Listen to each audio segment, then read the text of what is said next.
Afinal, o que é sopro cardíaco? Sopro é um barulho que o médico escuta, que é o estetoscópio, no peito do paciente. O sopro é um sinal, ele não é uma doença.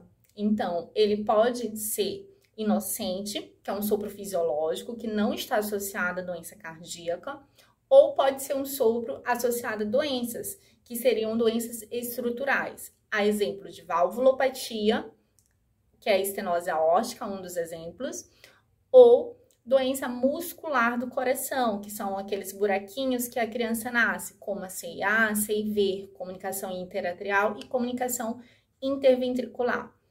Esses sopros acontecem devido a uma turbulência no coração. Tem uma área lá que não era para existir, tem um fluxo que não era para existir, gerando esse barulho. Os sopros inocentes é muito comum nas crianças. 40% das crianças têm o sopro no coração, que a gente chama de sopro inocente. E esse sopro ao longo da vida vai se desaparecendo. Por isso fala, fulano escutou um sopro, tinha um sopro, mas agora ele não tem mais, né? Então era um sopro que não era associado à doença. Porém, o sopro que é associado à doença, em geral, dá sintomas, como falta de ar, cansaço e até desmaio.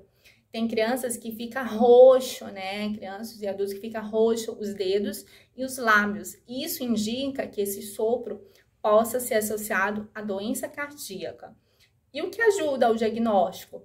O exame físico, né? Eletrocardiograma e o ecocardiograma, que é o ultrassom do coração. O tratamento vai desde medicamentoso e às vezes até cirurgia cardíaca para correção da doença. Na presença de sopro cardíaco, não se desespere, procure seu cardiologista para melhor orientação e uma conduta adequada.